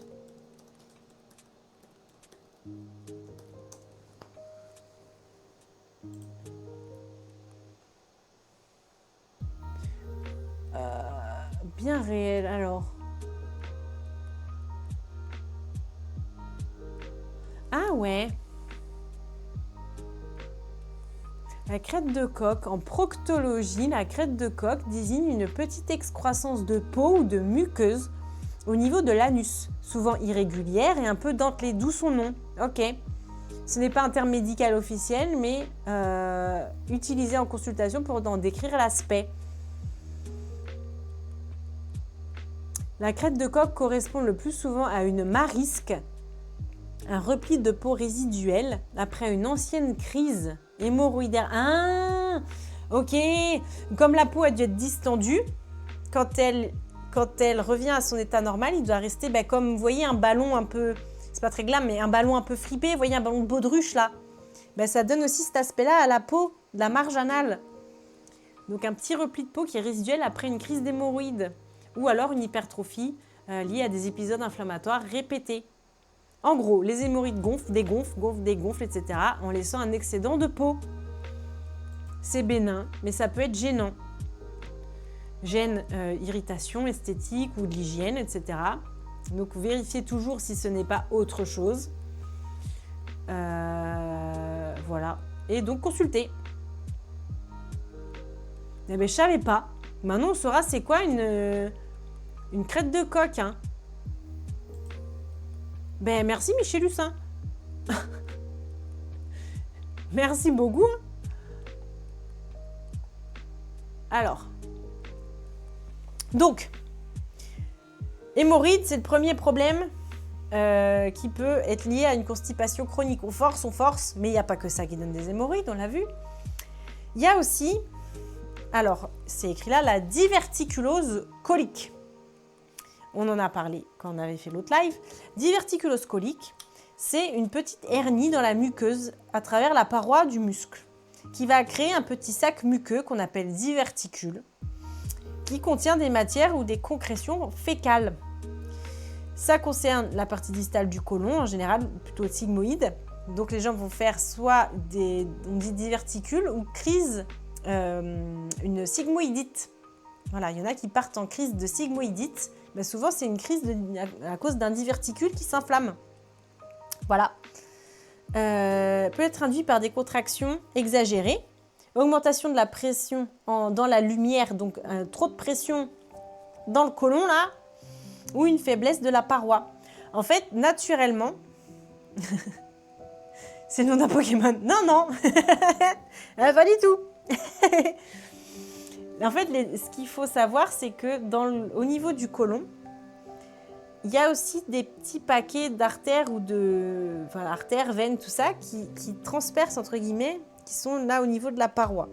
Et ça crée déjà des petites zones de faiblesse, entre guillemets. Voilà, il y a des petites zones comme ça dans le côlon. Et quand vous forcez, comme un âne, pour aller faire caca, et que vous n'y arrivez pas, vous forcez, bref. En fait, le fait de forcer sur le côlon, sur la paroi du côlon, je ne sais pas si vous avez déjà vu quand vous prenez je parle beaucoup de ballon de baudruche, mais quand vous prenez un ballon de baudruche, des fois vous appuyez dessus et ça va faire une toute petite, une petite boule ultra distendue. Comme ça, et ça va faire... Et bien là, ça va créer un peu la même chose dans la paroi du côlon. Il y a une petite zone de faiblesse à un endroit donné. Du coup, le fait de forcer, et ben, ça va faire sortir. Ça va faire une petite saillie, comme ça, au niveau de la paroi. Comme dans le ballon de baudruche. Ça va faire la petite bulle là. Et elle va rester. Et quand le caca, voilà, quand les matières fécales, elles vont passer dans notre côlon, et ben, il y en a qui vont rester logées dans la petite alcôve, là, dans la petite encoche que ça a laissée. Et ben, vous imaginez bien, une matière fécale qui reste là pendant X temps, bah, au bout d'un moment, ça va commencer réellement à macérer plus. Et ben, ça va du coup créer une crise d'inflammation à cet endroit-là, parce que le caca n'a pas à stagner ici, ça fait pas bon ménage. Voilà, ça va s'encrasser. Et ça va créer une crise inflammatoire. Voilà, c'est ça la diverticulose colique. Donc si vous passez une colo et qu'on vous dit que vous avez des diverticules, ben c'est ça. Ça veut dire que vous avez des petites alcôves dans la paroi de votre intestin. Et l'inverse, si vous avez des polypes, les polypes, c'est ça qui peut dégénérer en cancer du côlon. Les polypes, c'est l'inverse. C'est une sorte d'excroissance, comme ça, là. Voilà.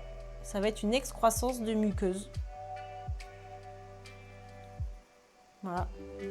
Et ça, ils vont l'enlever. Ils vont vous l'analyser et vous dire si c'est cancéreux, précancéreux, que sais-je. Enfin voilà, je ne suis pas anatomopathologiste, mais en gros, ils vont faire l'analyse et ils vont vous dire si c'était un polype bénin, un polype malin, etc., si c'est cancéreux, pas cancéreux. Ou si ça peut le devenir, ou si ça aurait pu le devenir. Voilà, mais en général, ils enlèvent. Comme ça, au moins, on ne se pose pas la question. Ça, c'est ce qui se passe quand on fait la coloscopie. Et ces petits polypes, voilà, ils peuvent aussi saignoter. Et c'est ça qu'on cherche dans le hémoculte. Il peut y avoir des tout petits saignements invisibles que vous ne verrez pas sur le papier des toilettes ni dans la cuvette. Et c'est ça que le hémoculte va chercher, ces traces de sang infimes dans vos selles. Voilà. Donc au stade vraiment de très près, voilà. Avant que ça dégénère, c'est les premiers signes. Donc le test va dépister ce moment-là pour aller traiter tout de suite à la source, quoi. Pas attendre que ça passe au stade cancéreux. Donc c'est quand même bien, quoi, qu'il y ait ça qui existe. Donc faites-le. Donc un transit normal, c'est quoi? Parce que depuis tout à l'heure on parle de diarrhée, constipation, mais c'est quoi la diarrhée? C'est quoi la constipation? Une fréquence normale, ça peut être 3 selles par jour. En général, alors il y a des exceptions, mais c'est plutôt masculin. En général, les messieurs vont plutôt faire 2 à 3 selles par jour, mais il y a des dames aussi, hein. Et pareil, c'est plutôt féminin. Voilà, les dames, en général, certaines ne vont pas forcément à la selle tous les jours. Voilà, il peut y avoir qu'un jour sur 2, un jour sur 3. Voilà, donc entre 3 selles par jour et 3 selles par semaine, c'est OK. Vous avez un transit normal. Après, il faut nuancer. Il faut nuancer. La diarrhée, c'est un transit accéléré. Voilà, l'eau n'a pas eu le temps d'être réabsorbée. Donc, c'est liquide. Il y a trop de flotte encore dans les selles. La constipation, c'est un transit qui est plutôt trop lent. Trop d'eau est réabsorbée. C'est trop dur. Ça met du temps à transiter. C'est tout desséché. Ça fait des petites crottes de bique de rien du tout. Ça fait des petits cailloux. Voilà, ça, c'est des selles de constipation. Il faut toujours nuancer parce qu'on peut faire, entre guillemets, une seule selle par jour. Mais si c'est tout le temps liquide, est-ce que c'est bien aussi? Ah, tu passes en l'heure, bisous, bonne préparation de repas. Michelus, ça mange quoi aujourd'hui? Qu'est-ce que vous allez manger avec Patricia? Donc en fait, c'est toujours aussi, il y a la fréquence des selles, il y a l'aspect des selles qui compte, et il y a la difficulté ou pas de l'émettre. Si vous êtes tout le temps en galère pour faire caca, pareil, la question peut se poser.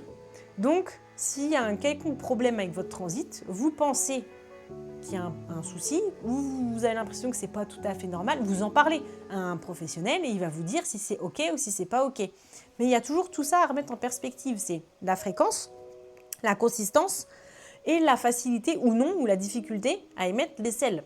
Voilà. Tout ça, ça rentre en ligne de compte pour dire si on est en diarrhée, en constipation ou pas. Voilà, il n'y a pas que la fréquence. Voilà, sachez-le. Si ça peut déculpabiliser ou relativiser ou au contraire vous amener à consulter s'il y a besoin.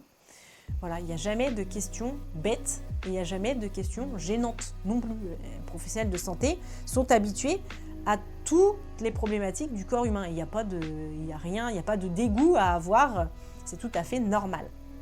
Alors, ça va manger poisson pané, tomates, pommes de terre à l'eau et beurre salé. Eh bien, bon appétit! Bon appétit chez Michelus. Voilà, donc là vous avez vu passer l'info sur ma chaîne YouTube. Voilà, donc sur la chaîne Caro Stéo ou Caro_stream, vous retrouverez tous mes replays d'anatomie. On est à plus de 40 déjà, donc n'hésitez pas. Voilà, si vous voulez revoir ce qui a été fait, notamment sur les nerfs crâniens, par exemple, puisqu'on a parlé du nerf vague, la vidéo est disponible sur la chaîne YouTube. Et si vous regardez ce replay sur YouTube, n'hésitez pas à venir en live sur Twitch. Ça nous fera plaisir. Ça nous fera plaisir de vous avoir. Et puis surtout, ça me fera très très plaisir de pouvoir échanger avec vous et de répondre à toutes les questions. Et moi, je serais ravie d'apprendre plein de nouveaux trucs grâce à vous aussi. Voilà, donc là on est pas mal, on a notre cancer du côlon qui veille. Alors, je regarde un petit peu, donc on a parlé des pathologies, diverticules, polypes, diverticulose ou diverticulite, les polypes, les maladies inflammatoires aussi, ce qu'on appelle les MICI, maladies inflammatoires chroniques intestinales, donc Crohn, maladie de Crohn et rectocolite hémorragique. Donc ça, pareil, ça va donner des hémorragies digestives basses, donc émission de sang par l'anus. Voilà, donc il y aura du sang dans les selles. Ça peut être des fois assez cataclysmique, Ça peut être très très très impressionnant dans certains cas de figure. Donc évidemment, restez pas tout seul avec ça. Allez consulter s'il vous plaît. Les hémorroïdes, on en a parlé. Méga-côlon, on en a parlé aussi, un côlon qui est distendu, trop long, trop grand, trop large, voilà, et du coup qui n'est pas efficace, et qui induit de la constipation, des problèmes digestifs, de transit, majeurs. Côlon irritable, voilà, ou sensibilité, syndrome du côlon irritable, côlon fonctionnel, enfin voilà, il y a plein de noms comme ça. Donc si vous ressentez quelconque difficulté avec votre transit, avec votre digestion, allez consulter. Voilà, il n'y a aucune gêne à avoir, ça peut pourrir la vie, même au niveau social, au niveau du couple, au niveau du boulot. Voilà, ne restez pas avec vos problèmes digestifs. Il y a toujours des solutions, il y a toujours des choses à faire. La médecine n'arrête pas d'évoluer. Donc, même si on vous a dit il y a X années qu'il n'y avait rien à faire pour vous, c'est peut-être pas encore le cas maintenant. Donc, n'hésitez pas, surtout, à aller consulter. Alors, ce soir, Elfside se demande si les arcs-en-ciel ont besoin d'une bonne bière pression pour briller. Pokémon Craig de Coq, validé. Pendant que Michelus partage ses aventures chirurgicales et ses tips repas. Poisson pané et patates beurre salé incoming. Wisebot distribue stats, event et love Carostéo. 7 spectateurs, full arc-en-ciel et humour. Hashtag crête de coq et rainbow. Let's go. Let's go. Je regarde si j'ai loupé d'autres trucs à vous dire.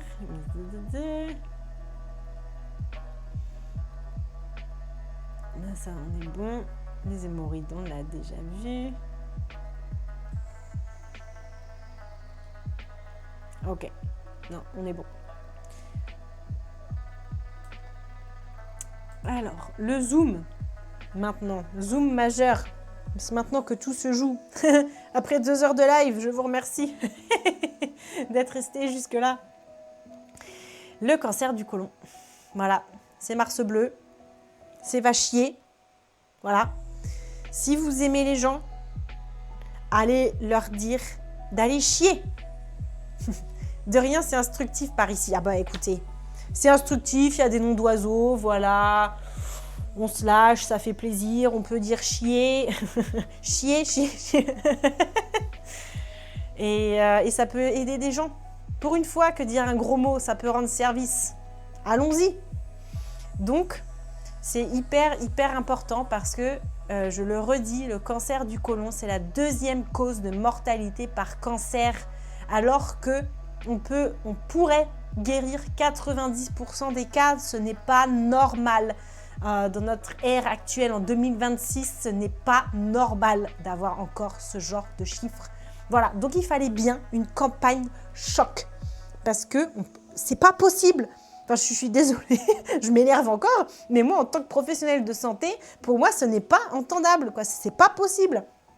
En plus, c'est un dépistage qui fait prendre 0 risque et qui pourrait sauver des milliers de gens. Donc, vraiment, s'il vous plaît, les gens, mais s'il vous plaît, faites-le. Faites-le pour vos proches, pour vous, je sais pas, faites-le, quoi. Ça peut vous sauver la vie. Hein?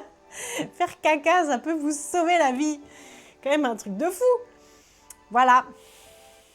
Donc, le cancer colorectal, comment il se forme? C'est la transformation progressive d'un petit polype, comme ça là, en adénome, qui ensuite va devenir cancéreux. Ce processus est très lent. Il met 10 à 15 ans pour s'installer. C'est pour ça que dès qu'il est détecté dans ses premiers signes, en fait, on a 90% de chance, c'est le cas de le dire, de lui couper l'herbe sous le pied et de stopper net le processus avant que ça dégénère. En parlant de besoins essentiels, tu vas aller faire à manger. Ah, pizza, trop bien.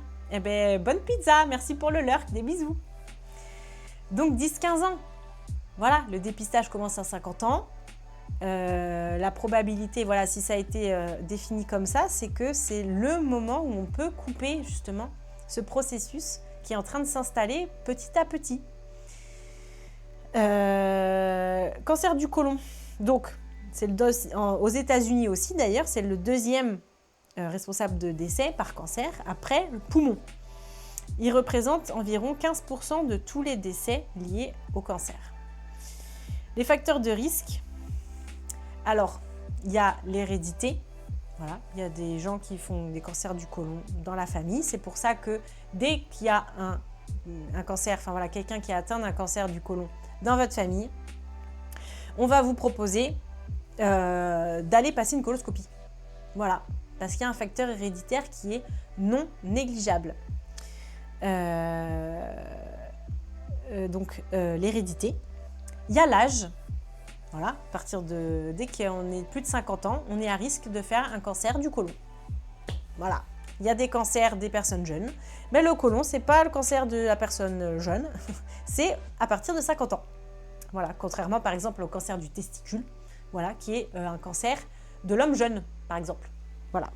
Donc le cancer du côlon, c'est à partir de 50 ans. Vous avez très peu de chances d'en faire avant. Alors attendez, je reprends. Je vais aussi ressortir celui-là, notre petit MIC-book. Voilà. Cancer du côlon. Ah, vous reconnaissez le MIC-book. Ça, il est trop bien ce livre.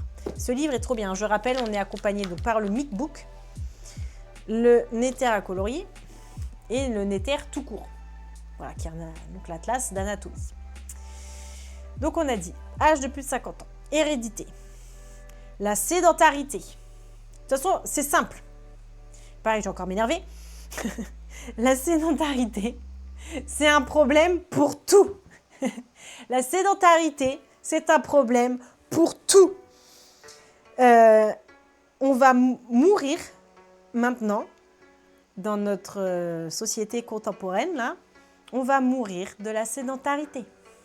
Voilà, on ne va pas mourir de... En fait, même le cancer sera induit par la sédentarité. En fait, on va mourir de conséquences de la sédentarité, de la malbouffe, du tabac, de l'alcool, etc., etc., de toutes nos mauvaises habitudes de vie contemporaines.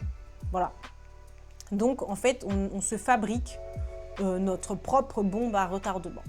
Donc, bougez, que ce soit à la fois pour votre transit ou pour lutter contre toutes les pathologies, cancers, problèmes cardiaques, diabète, voilà, qui vont nous tuer. Bougez. Bougez, bougez, bougez. Et surtout, alors, vous inscrivez pas, enfin c'est très bien, hein. C'est très très bien, alors faut prendre avec des pincettes tout ce que je vais dire, mais il faut surtout casser la sédentarité. Je vous le dis à chaque fois, il faut absolument, absolument casser la sédentarité. Vous inscrire pour faire une heure et demie de sport par semaine, c'est déjà très très bien, c'est magnifique. Voilà, surtout continuez. Mais comme dit un professeur, voilà, j'ai vu cette phrase dans une communication et ça m'a fait beaucoup, voilà, ça m'a beaucoup parlé et je vais vous la transmettre. Faire 1h30 de sport par semaine, ça équivaut à se brosser les dents 7 fois le dimanche. C'est pareil, c'est provoque, c'est choquant, c'est fait exprès.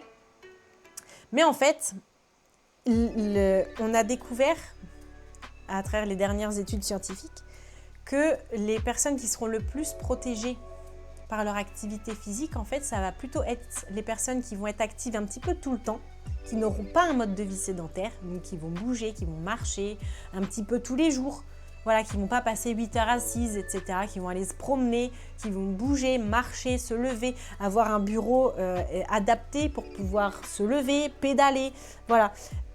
Tout ça, c'est ça qui est le plus efficace. Par rapport aux personnes qui ont 1h30 de sport par semaine, comparé à celles qui bougent tout le temps un petit peu, en fait, c'est elles les plus protégées. Voilà. Donc, il vaut mieux en faire un petit peu tout le temps plutôt que marquer le coup et faire une séance de sport par semaine. Voilà. Donc, c'est vraiment ça. Les études ont montré que ce sont ces personnes-là. Donc, en fait, c'est casser la sédentarité qui compte. C'est pas se mettre au sport, s'inscrire et tout ça. Mais c'est très bien. Hein. Faites-le. Hein. Faites-le parce que c'est déjà un pas vers quelque chose. Mais ce n'est pas suffisant pour se protéger en fait, des problématiques de sédentarité. Il faut casser la sédentarité. Voilà. Donc, aménagez votre bureau, descendez avant du bus, prenez les escaliers, et, enfin voilà, descendez un étage plus tôt. Tout ça, en fait, c'est plein de petites habitudes. Descendez un arrêt de bus plus tôt. J'en passe, je me répète peut-être, mais voilà, c'est ça le plus important. C'est ça le plus important dans la vie, de bouger un petit peu tout le temps, comme on est censé être dans la nature. Voilà, c'est notre vie contemporaine qui nous a éloignés de ça. Il faut absolument renouer avec ça pour casser toutes les maladies contemporaines qui vont nous tuer. Voilà, donc casser la sédentarité, donc il y a la génétique, l'âge, la sédentarité, nos habitudes de vie, l'hygiène de vie, tabac, alcool. Voilà, ça c'est des facteurs de risque quasiment de tous les cancers, de toute façon, tabac et alcool. La malbouffe, tout ce qui est ultra transformé, l'alimentation industrielle, c'est pareil, c'est un facteur de risque du cancer du côlon.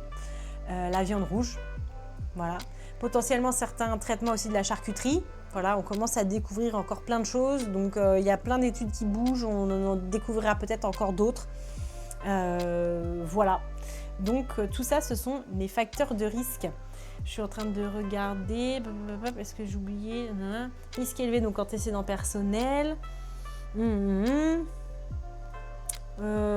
Certaines maladies chroniques inflammatoires de plus de 8 ans d'évolution aussi. Hein. Voilà, le fait d'avoir un intestin toujours irrité, ben, voilà, ça va précipiter le fait que les cellules vont dégénérer. Voilà, risque élevé, les polypes, on a vu. Facteurs diététiques. Ah oui, les graisses aussi. La viande, la graisse trop cuite, graisse saturée. Voilà. Donc tout ça, ça va favoriser le cancer du côlon. Les signes, bien évidemment, si vous avez du sang dans les selles, il faut absolument consulter. Ça peut être un cancer, mais ça peut aussi être autre chose. Mais quoi qu'il en soit, il ne faut pas rester comme ça. Ce n'est pas normal d'avoir du sang dans les selles, ni du sang dans les urines. Voilà, donc ni de vomir du sang d'ailleurs. Enfin voilà, ce n'est pas normal d'avoir du sang au niveau digestif, au niveau urinaire d'ailleurs. Modification très récente du transit, c'est pareil.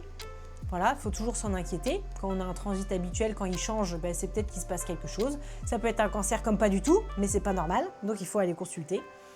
Un amaigrissement, en général, quand on perd du poids de manière involontaire ou non expliquée, enfin voilà, de toute façon, tout amaigrissement qui n'est pas volontaire ou pas contrôlé, ou, enfin, voilà, il faut s'en inquiéter, c'est pas normal de perdre du poids. Voilà, faut toujours chercher à en trouver la cause. Voilà, donc ça peut être un cancer, mais ça peut être autre chose aussi. Hein. Il y a d'autres choses qui donnent des amaigrissements, mais c'est pas normal. Il faut consulter. Fatigue, c'est pareil. Fatigue inexpliquée intense, il faut consulter. C'est peut-être un cancer comme pas du tout. Ça peut être autre chose, mais il faut pas rester comme ça. Je me répète. Voilà. Donc ça, c'est cancer du côlon. Voilà, pareil, les maux de ventre, il ne faut pas rester avec un mal de ventre. C'est pareil, c'est pas normal d'avoir mal au ventre. Donc il faut consulter. De toute façon, tout signe inhabituel, nouveau, qui vous inquiète, il faut consulter. Voilà, il ne faut pas rester comme ça. Le cancer du côlon, pris à temps, il se soigne dans 90% des cas. Donc n'attendez pas. S'il y a un doute, il faut y aller. Vous allez peut-être être sauvé, il n'y a pas de problème. Okay, mais il ne faut pas rester comme ça. Donc le dépistage, ben, c'est le hémoculte. Voilà, prélèvement de selles pour savoir s'il y a du sang dans vos selles de manière précoce et invisible. Comme ça, hop, on endigue direct le problème. Si c'est positif, coloscopie, donc ils vont aller voir l'état de votre côlon. Et ensuite, ben, vous serez traité en conséquence pour vous sauver la vie. C'est quand même pas chouette. C'est quand même pas chouette la vie. Voilà. Donc, si vous avez plus de 50 ans, vous avez une hémorragie, voilà, digestive, du sang dans les selles, troubles du transit, maux de ventre, voilà, tout ça, eh bien, il faut aller consulter. C'est pas normal, ne restez pas comme ça. Voilà, dépistage de masse, hémoculte, à partir de 50 ans. Avantage, faible coût, ça coûte rien, c'est un kit en papier. Vous n'avez pas besoin de louer d'occuper un bloc qui coûte super cher à la société, à la sécurité sociale et tout team. Ça coûte que dalle.